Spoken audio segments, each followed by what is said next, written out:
Muito bem. Hoje o tema da nossa pesquisa é culpa original, a vergonha, a consequência da queda, né? Que é mostrado na narrativa bíblica. Bem, eu acredito que a maioria das pessoas hoje em dia não vê aquela narrativa bíblica como algo literal. É algo que a religião quer passar de forma simbólica para transmitir uma outra situação, uma situação mais transcendental, uma coisa mais abstrata, vamos dizer assim, né? Então, vamos começar aqui considerando aqui a questão da narrativa bíblica, o que é que acontece, tanto do texto bíblico mais comum, né, que a gente conhece aqui no Ocidente, né, nas Bíblias cristãs, quanto também no Targum, que é uma tradução aramaica que traz uma pequena variação que eu acredito que pode ser importante para a gente entender essa imagem, essa figura que é narrada, né? Então, aqui a definição, né? Após a culpa deles comerem, Adão e Eva comerem do fruto proibido, percebem sua nudez e sentem vergonha, escondendo-se de Deus, né? A história lá que um ser divino aparece lá e eles se escondem envergonhados, né? percebendo pela primeira vez que estavam despidos, né? Culpa por conta da transgressão, que eles foram proibidos, né? Então transgrediram o mandamento daquele ser, enquanto que a vergonha está ligada à exposição à sua vulnerabilidade física ou espiritual. Interessante que conhecer, que o verbo yadá, conhecer na Bíblia hebraica, frequentemente denota relação sexual. Então, a árvore do conhecimento pode fazer uma sugestão de que tinha alguma conotação sexual a queda, né? É o que muitos teóricos vêm elaborando ao longo dos anos, né? Aqui, ó. No entanto, a queda, porém, do conhecimento do bem e do mal simboliza a aquisição de uma consciência autônoma, separada da vontade divina, marcada a ruptura da inocência primordial. Essa é a explicação mais aceita, inclusive né, no mundo mais cristão, né, da teologia cristã. Que eles comerem da árvore do bem e do mal, está dizendo assim, agora eu é que mando na minha vida, né? Pai, você não manda mais em nada, né, dizendo para Deus. Agora quem manda, quem faz, eu vou fazer a minha vontade, não a sua, né? É uma interpretação que faz muito sentido, né? Tem um simbolismo muito que para mim faz muito sentido, né? Vamos ver outras interpretações aqui que surgem na pesquisa, né? O Targum e a figura de Samael, sexualidade e corrupção da serpente. Então, existe uma versão da Bíblia, pelo menos dos primeiros livros, né, da Torá, chamada de Targum. Targum pseudo Jonathan, né? Tem mais de uma versão desse Targum, mas sei que em uma delas, eu tenho até aqui na minha casa essa tradução, mostra o Samael, que é um anjo, tendo relações com Eva, né? O texto sugere que, montando a serpente, seduziu Eva sexualmente, corrompendo-a. E a serpente era instrumento de Samael, e ele a montou, e ela concebeu Caim. Targum pseudo Jonathan 4.1. Queda e sexualidade. A relação entre Samael e Eva é interpretada como uma união ilícita entre o espiritual, Samael, força demoníaca. A gente já vamos ver mais coisas sobre isso, né? Sobre a Sefirot, as Kelipá, né? Que são geradas por conta disso, né? E o humano, Eva, introduzindo aquele pá, casca de impureza na criação. Como se houvesse assim uma criação divina, uma pedra preciosa, e essas Kelipot ou Kelipá são como se fossem cascas que encobrissem esse brilho das pedras divinas, que são as Sefirot, né? Isso explica a associação posterior com dos órgãos sexuais à vergonha, já que a sexualidade humana, após a queda, carrega tanto potencial sagrado, procriação, quanto profano, luxúria, né? A perspectiva cabalística, o simbolismo da queda e o processo do Tikkun. Na Cabala, o relato da queda é reinterpretado através de símbolos metafísicos, especialmente no Zohar e nos escritos de Isaac Luria, século XVI. É interessante que na maioria dos países, né, dos povos, das culturas, das civilizações, a nudez é símbolo de vergonha, né? No entanto, alguns povos indígenas, né, não veem problema nenhum com a nudez, né? Até exibem com até uma certa autoestima, né? Então, é interessante ver, depois pesquisar por que isso acontece na maioria dos povos e não em alguns, né? Algumas culturas, algumas tribos ainda se usa a nudez de forma natural, sem vergonha nenhuma, né? É algo a se pensar. Mas vamos lá, vamos falar aqui sobre a serpente, Samael, e a quebra das vasilhas, Sefirat Hakelim, que diz, né? Samael e Hakelim, associado à serpente, é o parceiro de Lilith, a primeira Eva rebelde, formando uma dualidade demoníaca, Sitra Ashtra, o outro lado. Depois a gente vai falar mais sobre isso, né? É como se fosse uma família espiritual assim do mal, né? Do outro lado, contrária à vontade de Deus. Sua sedução,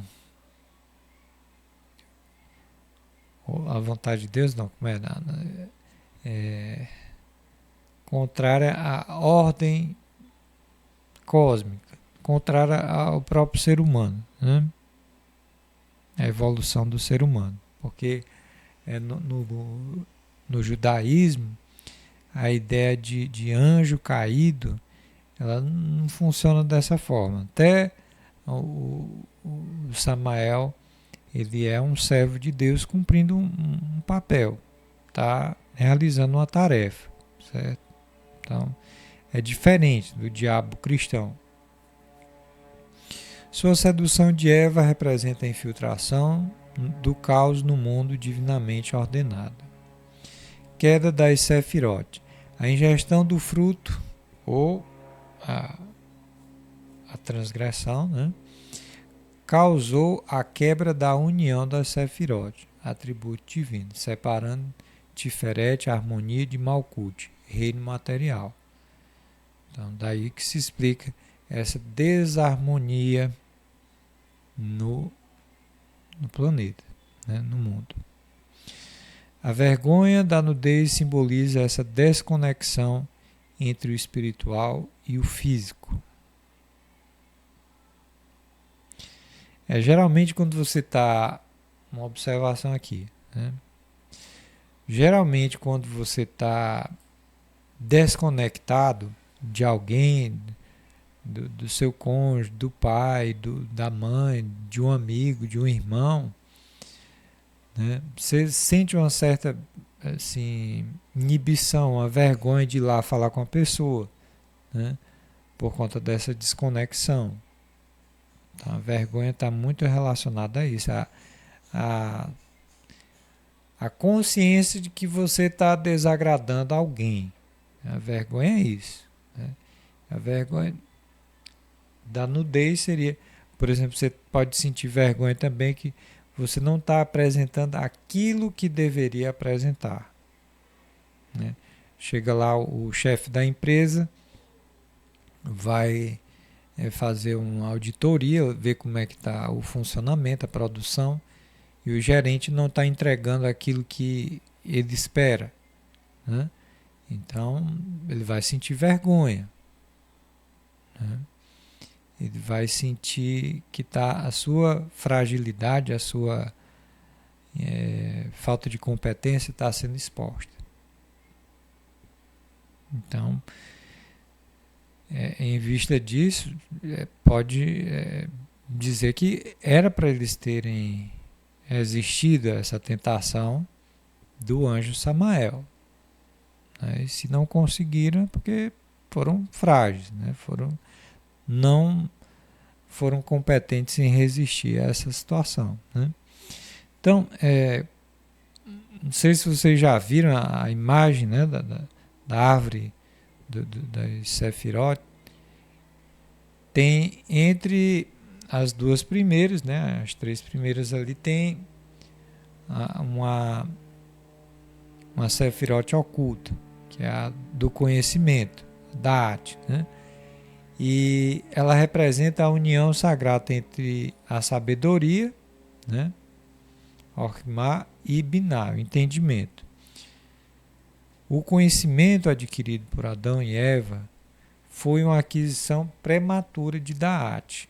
Então era para ter eles comerem do fruto, só que não naquele momento, né?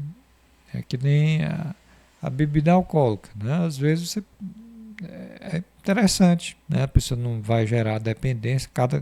Claro, cada pessoa tem uma constituição e outras não é bom nem provar mesmo, mas tem outros que já podem, mas só no momento certo. Tanto é que os pais, as autoridades não permitem o uso do álcool, né? Até certos chás, né, que fazem bem para a saúde, chás medicinais para crianças, para certas crianças até determinada idade não pode, né? Não só grávidas, mas crianças também não pode. Por quê? Porque não tem o sistema endócrino preparado, né, para receber os órgãos, né, preparados para receber aquelas substâncias, né? O chás tem substâncias químicas. Então, mesma forma, esse conhecimento, não estavam ainda preparados para isso. Então, resolveram queimar etapas, né? Queimar etapas sempre é problemático.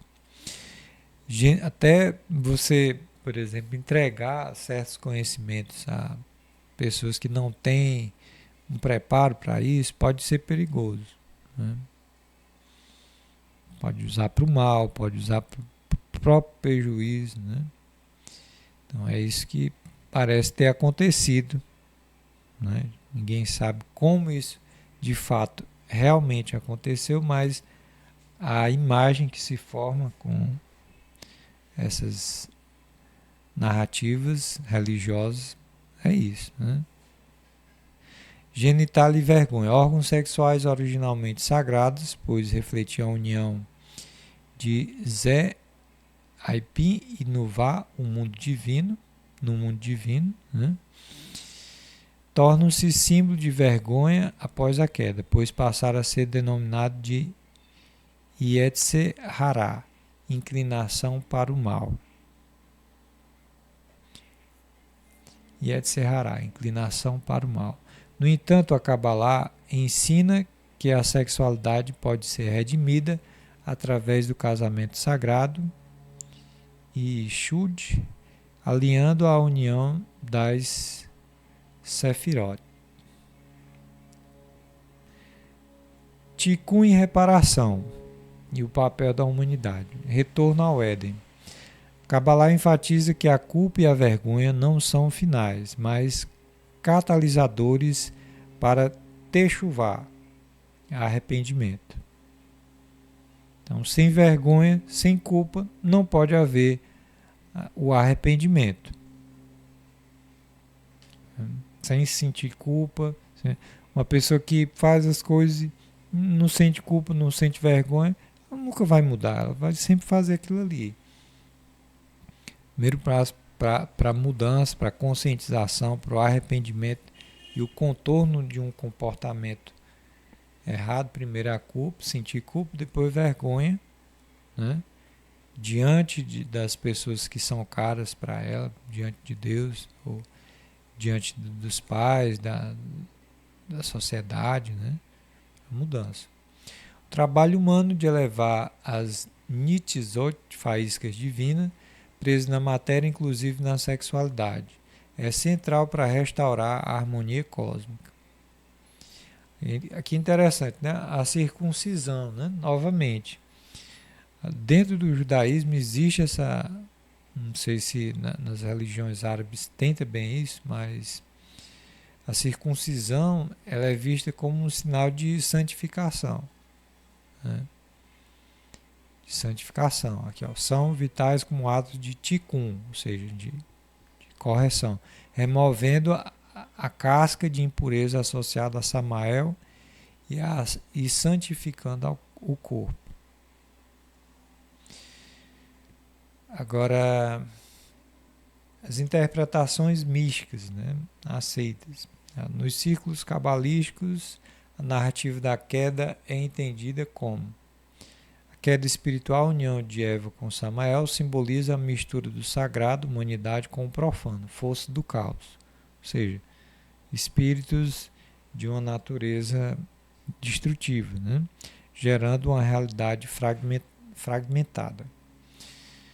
2. Sexualidade como campo de batalha. A vergonha dos órgãos genitais reflete a tensão entre o potencial sagrado, né, já que os órgãos sexuais eles servem para criar a vida, né, mas também para se autodestruir na ambição, na concupiscência, né, que é o desejo carnal exacerbado. Criatividade, união e a corrupção. A Kabbalah, no entanto, rejeita o dualismo maniqueísta. A sexualidade não é má em si, mas deve ser purificada. O caminho da redenção. Por isso o símbolo da circuncisão como maneira de um símbolo de que a sexualidade deve ser contornada, né? Corrigida. Que o caminho da redenção, através da Torá, né? Os judeus acreditam que o caminho para a salvação é esse, é cumprir os mandamentos, né? E ter intenção correta, kavaná. A humanidade pode transformar, não só a humanidade, né? Quer dizer, os judeus, mas os filhos de Noé, de Noa, né? Tem os seus preceitos também que, cumprindo-os também, a pessoa vai passar por uma correção. A humanidade pode se transformar a culpa em consciência elevada, vergonha e santificação do físico, ou seja, desse mundo, né? Conclusão, a Kabbalah, a história de Adão e Eva, não é apenas sobre pecado, mas sobre o início da jornada humana em direção à reintegração com o divino. A vergonha e a culpa, embora dolorosos, são parte de um processo cósmico de tikkun, correção, né? Onde até mesmo a sexualidade, quando vivida com santidade, se torna um instrumento para reparar o mundo. Agora nós vamos ver aqui sobre a serpente, Samael, a queda das vasilhas, Sevirat Hakelim, e o colapso das Sefirot. Para compreender profundamente o papel da serpente, Samael, na narrativa da queda e suas implicações na Kabbalah, precisamos explorar 3 eixos principais: a natureza de Samael e sua relação com Lilith, a quebra das Sefirot, Sevirá, Hakelim e seu impacto cósmico, o simbolismo da nudez e a ruptura entre o espiritual e o material. Samael e Lilith, a dualidade demoníaca. Sitra Ashra. Samael é a serpente como força do caos. No Targum pseudo-Jonathan e em textos midráshicos, a serpente do Éden não é um animal comum, mas Samael, o anjo venenoso de Deus. Sam, veneno, e El, Deus. Ele é o arquétipo do adversário, associado a Esaú. No Targum, ele é chamado de Samael, o anjo de Esaú, representando a força da violência e da materialidade bruta, que Esaú preferiu trocar a bênção, né, a bênção não, o direito de primogenitura pelo prato lá, segundo o relato bíblico, né? O Etzhará, que é a inclinação do mal, então ele também simboliza isso, a inclinação para o mal, Samael, que tenta o ser humano a se afastar da união divina. A serpente celestial, Nashash, que não é apenas um réptil, mas um ser espiritual corrompido. Lilith é a primeira Eva rebelde. Segundo a Kabbalah luriana e o Zohar, antes de Eva existir, Adão teve uma companheira chamada Lilith, criada igual a ele. Gênesis 1:27. Ela se rebelou, recusando-se a ser submissa e fugiu do Éden, tornando-se a mãe dos demônios. Texto com o alfabeto de Ben Sira. A parceira de Samael, formando um casal arquetípico do Sitra Ashra, o outro lado das forças do caos. A serpente, a sedução de Eva e a infiltração do caos. Quando Samael, na forma de serpente, seduz Eva, há uma contaminação espiritual. No Targum, ele a engravida de Caim, que se torna um ser híbrido, humano demoníaco.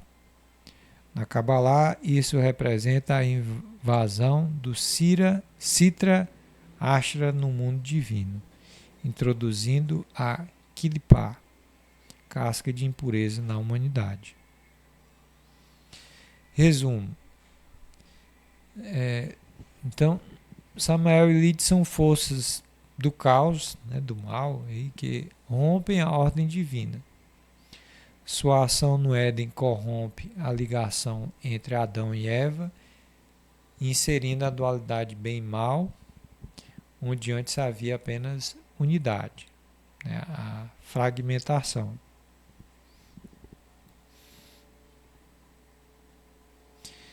2. A quebra das Sefirat Hakelim e a queda do homem.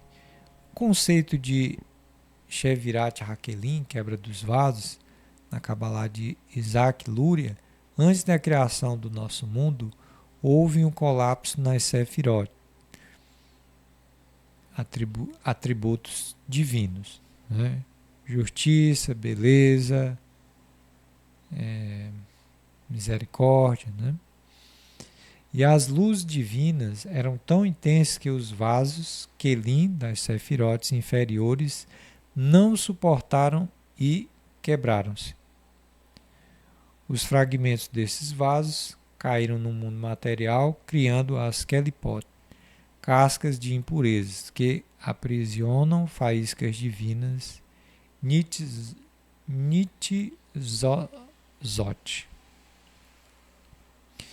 A queda de Adão e Eva como repetição da Shevirat Hakelim. A ingestão do fruto proibido reproduz em escala humana a quebra cósmica original, antes da queda. Tiferet, a sefirá da harmonia associada a Adão, e Malkut, o reino material associado a Eva, estavam unidos. O mundo era um reflexo perfeito do divino, sem separação entre o sagrado e o profano. Após a queda, Tiferet e Malkut se separaram. O mundo espiritual e material se desconectam. A nudez, antes inocente, torna-se motivo de vergonha, simbolizando essa ruptura. Consequência da queda, exílio e fragmentação. O homem é expulso do Éden, estado de união com Deus, né? O Éden representaria isso. A realidade se divide em Olam Hakator, mundo do caos, onde as Kelipot dominam. Então, por isso que no mundo predomina o mal, né? E Olam Hatikun, mundo de reparação, onde o homem trabalha para reunir as faíscas divinas.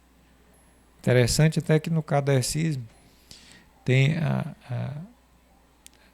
o conceito de mundos de provas e expiações e mundo de regeneração, né? Então, aqui como predomina o caos, né? Político corrupto, religiosidade fanática, ou de exploração de fiéis, né? Esse mundo, segundo o kardecismo, vai passar para um novo nível, onde as almas que não quiserem fazer essa reparação, se corrigir, se consertar, junto com a natureza, vai ser mandado para outras orbes, né, onde o seu nível de evolução é condizente. Aqui, a queda não é apenas um pecado moral, mas um evento cósmico que repete a quebra primordial. A vergonha da nudez reflete a fratura entre o corpo e a alma. A vergonha da nudez reflete a fratura entre o corpo e a alma. Você vê que a maioria das pessoas não estão nem aí. Essa história de autoconsertar, de melhorar cada dia mais, de fazer um trabalho de correção da sua alma, de desenvolver virtude.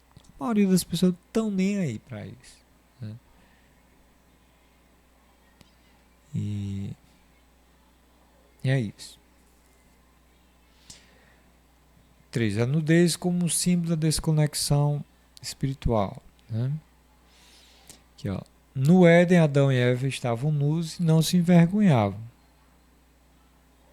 Ou seja, tinham uma fragilidade, mas ainda assim não estavam desagradando o seu Criador, né? A nudez representava transparência e pureza. Depois que, após o pecado, aí se torna vergonha, né? Aí eles cobrem os corpos, que agora vem em si mesmo como separado de Deus, né? Vem a sua transgressão e sua falha, né? Representado nessa nudez. Órgãos sexuais antissagrados, ou seja, eles tinham poder para crescer, para, né, se elevarem, porém usaram esse poder para, né, se auto-sabotarem, né? Levaram à queda com esse poder. Fizeram mau uso do poder que foram concedidos. Aqui, ó, órgãos sexuais antissagrados, pois eram um instrumento de procriação divina, de crescimento também, torna-se símbolo de vulnerabilidade e pecado.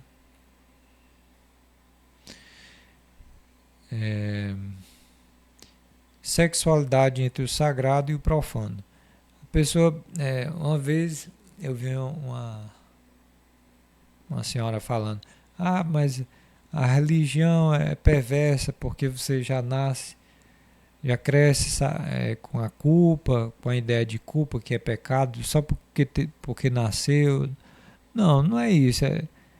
O problema todo é que a pessoa nasce já com essa tendência de não querer nem saber da sua alma, de cultivar as virtudes, de fazer um processo de reparação, né? E isso é uma tendência herdada, né? Quando você corrige isso, naturalmente, né, esse sentimento de culpa, de vergonha, some.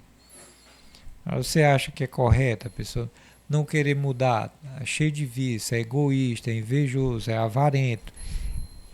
Você acha que isso não é motivo para vergonha? Né? Se isso não for motivo para vergonha, né, então eu me calo. Né? Mas, como disse, a religião ela usa símbolos, ela usa imagens para falar de outras realidades interiores, né? Psicológicas, espirituais, transcendentais. Sexualidade entre o sagrado e o profano. A união de Adão e Eva seria um ato sagrado, refletindo a união das sefirotes, Tiferet e Malkut. Né? Após a queda, a sexualidade corrompida pelo desejo egoísta, o Yetzer Hará, Caim, filho de Eva, com influência de Samael, representa essa força desequilibrada. Né?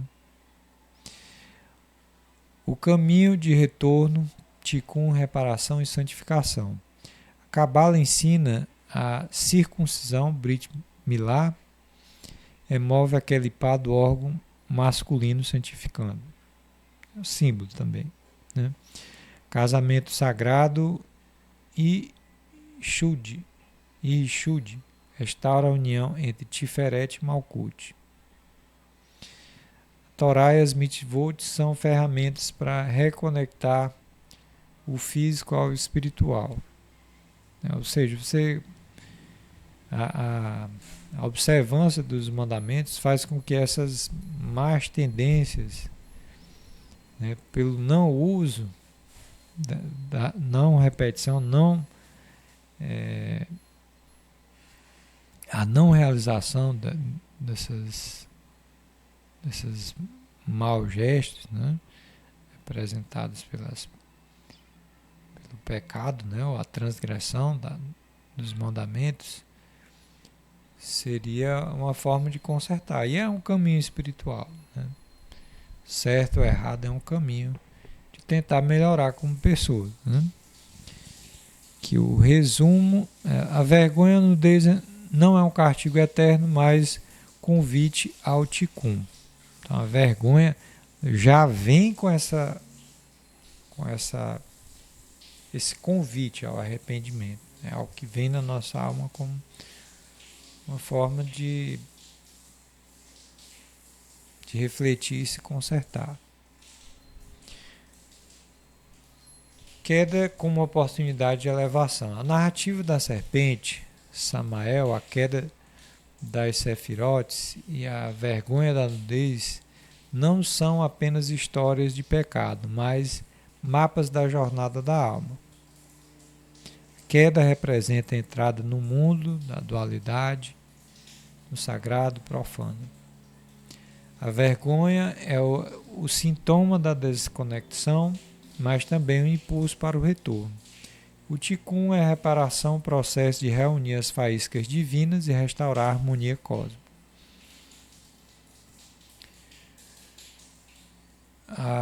Na visão cabalística, o homem não está condenado, mas encarregado. Sua missão é transformar a vergonha em santidade e reunir o que foi separado, né, com a separação da queda. Aqui é uma reflexão. Se a nudez do Éden era inocência, após a queda tornou-se vergonha, como a Kabbalah entende a redenção final, onde a nudez e a sexualidade serão novamente santificadas. Isso remete ao conceito de Gan Eden futuro, onde a pureza original será restaurada. Agora, Sefirot do mal, Kelipot, o sistema demoníaco de Sitra Ashra. Kabbalah não apenas descreve as Sefirot da santidade, as 10 emanações divinas que estruturam a criação, mas também reconhece um sistema inverso e corrompido, as Kelipot, né? Ou cascas, ou forças do impuro, que bloqueiam a luz divina. São sombras, né? Vamos explorar. O que são as Kelipot, as Sefirot do mal, e sua relação com Samael e Lilith? Como Siriashtra, o outro lado, opera no mundo? O que são os Kelipot?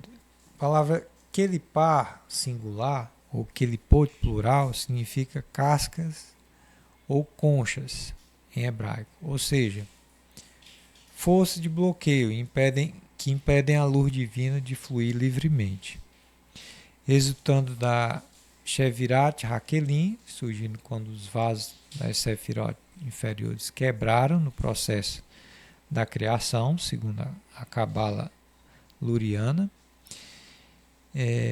Aparência enganosa, oferecem prazeres ilusórios, mas são vazias de verdadeira espiritualidade. Um brilho falso, vamos dizer assim, né? Aqui é a analogia. Imagine uma noz, a parte comestível, a luz divina está protegida por uma casca dura, Kelipá. O trabalho espiritual Tikkun é quebrar essas cascas para liberar a santidade dentro dela. A romã também, quando você vai comer, você come o que tem dentro, né? Não é o que está fora. Então, dentro de cada ser humano tem essa luz divina que precisa ser extraída, né, dessa casca.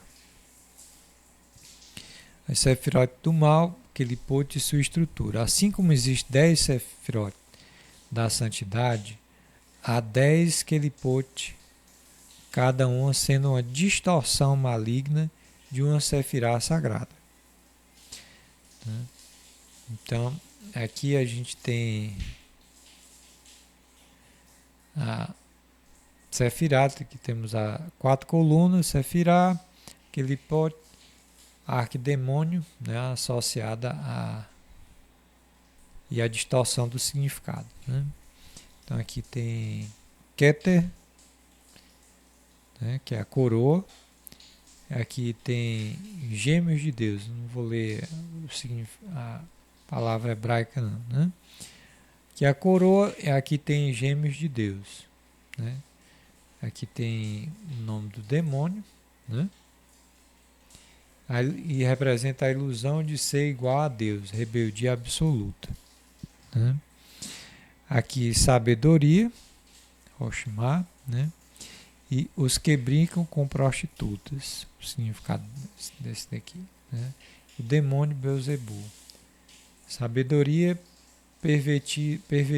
pervertida, né? A magia negativa, o ocultismo maligno. Biná, entendimento, aqui a distorção, ocultamento de Deus. Lúcifer, aqui é o nome da criatura, né? O entendimento usado para negar Deus, ateísmo radical. Aqui, Chesed, misericórdia. Aqui, os devoradores. Misericórdia distorcida, indulgência excessiva, corrupção, né? Lembra a gula. Júpiter, né? Distorcido. Aqui, Evrar, julgamentos incendiários. Lembra Marte, né? Aqui é crueldade e julgamentos sem misericórdia. Tiferet, harmonia. Os que discutem.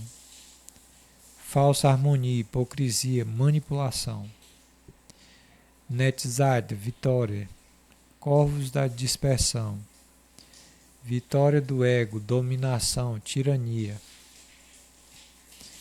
Rod, glória.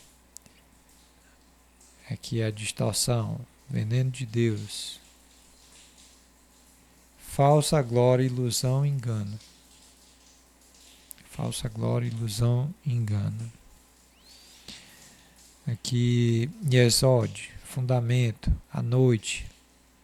Ligada a Lilith, sexualidade corrompida, obsessão e perversão. Malkut, reino. Aí aqui, reinos do caos, materialismo sem espiritualidade. Aqui, observações importantes. Samael e Lilith governam Yesod e Malkut, os níveis mais próximos do nosso mundo físico. Lilith está ligada à sexualidade descontrolada, obsessões, vícios, adultérios. E Samael está ligado ao engano e à falsidade, falsa iluminação, né? Filosofias que negam Deus, ideologias destrutivas. Até ideologias que afirmam Deus, mas de forma distorcida, né? Aqui o Siriashra, o outro lado e sua operação no mundo. O Siriashra, o outro lado, é o domínio das Kelipot, onde Samael e Lilith reinam. Suas características: alimento do desperdício espiritual, segundo o Zohar. Quando uma pessoa peca, sua energia vital, Nefesh, alimenta Kelipot. Atua através da ilusão, Kilipá Nogá. Casca brilhante, é uma Kelipá intermediária, não totalmente má, mas enganosa. Prazeres mundanos que distraem da espiritualidade. Kelipot impuras, são totalmente malignas. Exemplo, o ódio gratuito, o assassinato. Então tem esses dois tipos, né? Tenta o homem em 3 níveis, como no Éden. O desejo, Lilith atua na luxúria. Orgulho, Samael atua na arrogância espiritual.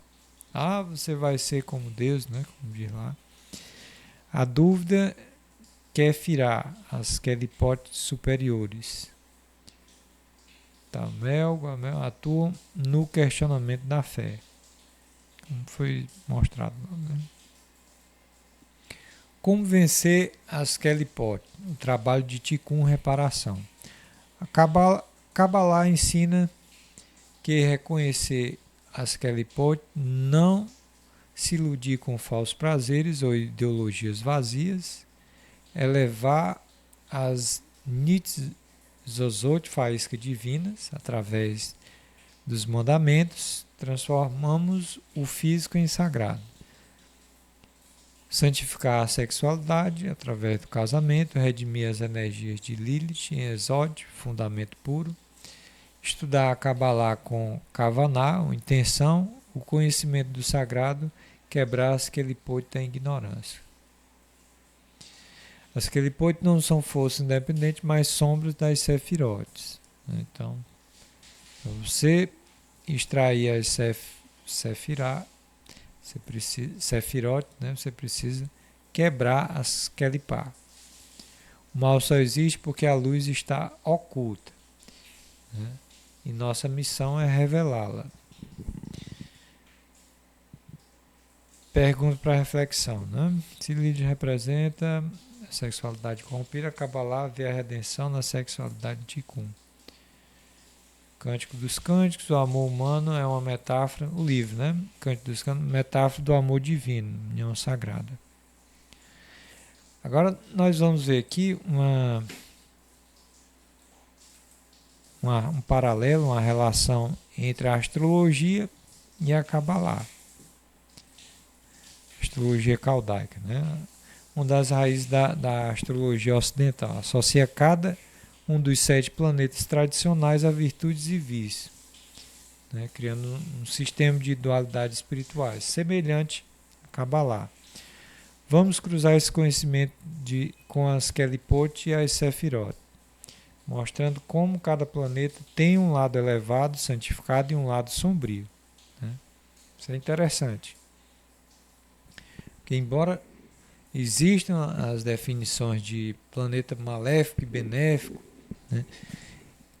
Mesmo os planetas maléficos têm o seu lado bom e mesmo os planetas benéficos têm o seu lado sombrio, né? As suas sombras também. Então vamos dar uma olhada aqui em cada um. Então o Sol representa a autoestima, mas também o orgulho. Né?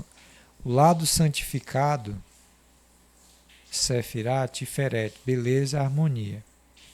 Virtude, autoestima equilibrada, liderança justa, conexão com o divino. Pequeno sol refletindo o grande sol de Deus. Arquétipo, rei sábio, o herói que brilha para inspirar outros. O lado sombrio, os que discutem. Vício, orgulho, egocentrismo, necessidade de dominação. Né? Narcisismo, manifestação, narcisismo, tirania, falsa iluminação, sol negro do ocultismo. Paralelo cabalístico, Tiferet, sol interior, se desconecta de Malkuth, terra, o orgulho substitui a verdadeira realeza espiritual.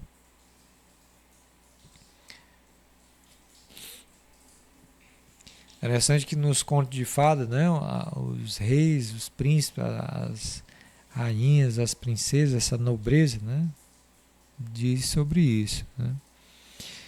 Fala justamente sobre isso. E os reis perversos, né, dos contos de fadas, a manifestação ruim, a soberba, né?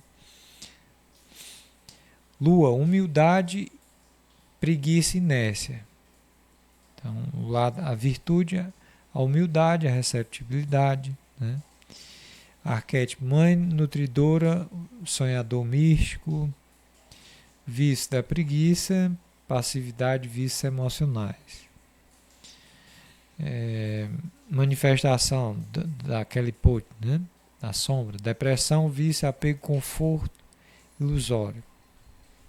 Apego à zona de conforto, né? Também. Paralelo cabalístico, exótico, corrompido por Lilith, leve à sexualidade degenerada e à estagnação espiritual. Lado santificado, Sefirá e exótico, fundamento. Estudo de humildade, intuição, a lua reflete o sol. Né? Pronto. Marte, a diligência, mas também a ira. O lado santificado, Gevurá, a força do julgamento, coragem, disciplina, ação justa como um guerreiro sagrado. Arquétipo, soldado de Deus.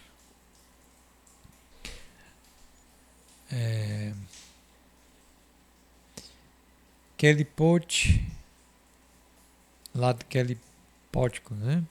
Violência de destruição, os incendiários. Marte, né? Rege o fogo, né? Então, lembra isso mesmo, destruição sem propósito. Demônio associado da fúria vingativa. Manifestação, brutalidade, guerra injusta, impulsividade destrutiva. Paralelo cabalístico, Gevurá, Enchecete, misericórdia, vira sem Chesed, vira crueldade. Mercúrio, inteligência e a inveja. O lado santificado, Rod, glória, esplendor. Virtude, sabedoria, clara, aprendizado divino, como Hermes Trismegista aqui, né? Sábio, mensageiro dos céus. Lado sombrio, Samael, o enganador. Inveja, manipulação, falsidade intelectual, distorção, né, dos conceitos, sofisma, né? Demônio associado ao acusador, pai das mentiras, fofoca, falsa doutrina, ciúme, ciúme do sucesso alheio. Paralelo cabalístico, Rod corrompido por Samael vira falsa sabedoria, como a serpente do Éden. Júpiter, benevolência versus gula. O lado santificado, Chesed, misericórdia, generosidade, expansão espiritual, justiça divina. Arquétipo do benfeitor, professor compassivo. Lado sombrio, os devoradores, a questão da gula, consumismo, acumulação sem propósito, a gula, o tentador, a luxúria material, ganância disfarçada de prosperidade, glutonaria espiritual, né? Chesed sem gevurah, limites, vira indulgência excessiva. Vênus, beleza versus luxúria, né? O equilíbrio versus a luxúria. Aqui o lado santificado, Netzash, vitória e eternidade. Amor puro, criatividade divina, arte elevada. Arquétipo, poema inspirado, o amante fiel. Lado sombrio, a sedutora. Vício, luxúria, obsessão sexual, vaidade excessiva. Demônio associado, irmã de Tubal-Caim, irmã dos súcubos. Manifestação, prostituição espiritual. Arte degenerada, idolatria do prazer. Paralelo cabalístico, Netzach corrompido por Namá vira paixão descontrolada. Saturno, compromisso versus avareza. Lado santificado, Sefirá, Biná, entendimento e estrutura. Virtude, disciplina, paciência, sabedoria ancestral. Arquétipo, ancião sábio, mestre, asceta. Lado sombrio, ocultamento de Deus. Tem tudo a ver, né? Saturno lembra o inverno, né? Aquele lado onde o sol desaparece, né? Fica mais não à vista, né? Com as nuvens. O vício da avareza, frieza emocional, pessimismo. O que foge da luz. Manifestação, materialismo extremo, depressão existencial, negação da espiritualidade. Paralelo cabalístico, Biná corrompida vira frio cálculo sem fé. Que o caminho do equilíbrio, né? Assim como na Kabbalah, onde cada sefirá tem sua Kelipá oposta, os planetas na astrologia representam dualidades espirituais. O objetivo é santificar os planetas, elevar suas energias, evitar seus Kelipot, cair nos seus vícios, né? Exemplo, Marte em Gevurah, guerreiro da justiça, Marte em Golashab, brutalidade violenta, né? Então, aqui a reflexão, né? Como é que a gente faz para fazer esse processo de purificação? Eu tenho meus métodos, né, de autoobservação, de intenção, consciente, né? Tentar fazer as mudanças conscientemente, reza, né? Tem uma rotina de oração, pedindo, meditando sobre os vícios e as virtudes, pedindo a força para vencer o vício e para o desenvolvimento da virtude de cada planeta, né? Então, um texto com 7 partes, onde eu rezo o Pai Nosso, com 3 Ave Marias, né?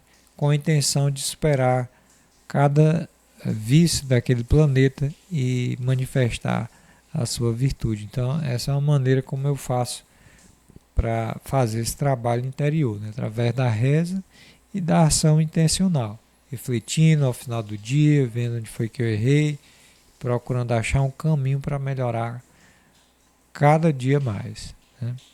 Então é isso. Acho que isso é um assunto bem interessante, bem profundo.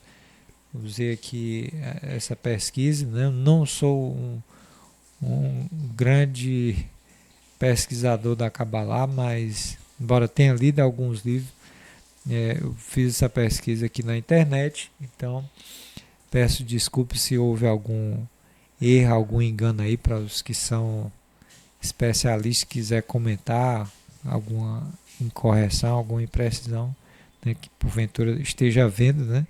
O objetivo do vídeo é mais um estudo pessoal, para deixar exposto aqui, pelo menos para instigar as pessoas a pesquisarem sobre esse tipo de informação, mostrar que ele existe, né?